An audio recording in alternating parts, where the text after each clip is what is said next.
السلام علیکم۔ بعض اوقات بہت کچھ جانتے ہوئے بھی چپ رہنا حکمت میں شمار ہوتا ہے۔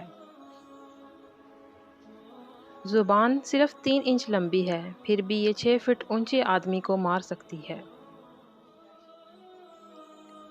جو لوگ زیادہ نہیں سوچتے وہ لمبے عرصے تک جوان نظر آتے ہیں۔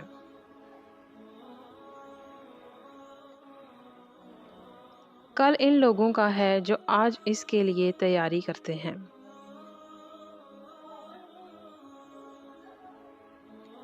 ہر کوئی غلطیاں کرتا ہے، اس لیے ہر پینسل کے ساتھ ایک ربڑ ہوتا ہے۔ لالچی انسان دھوکہ جلد کھاتا ہے۔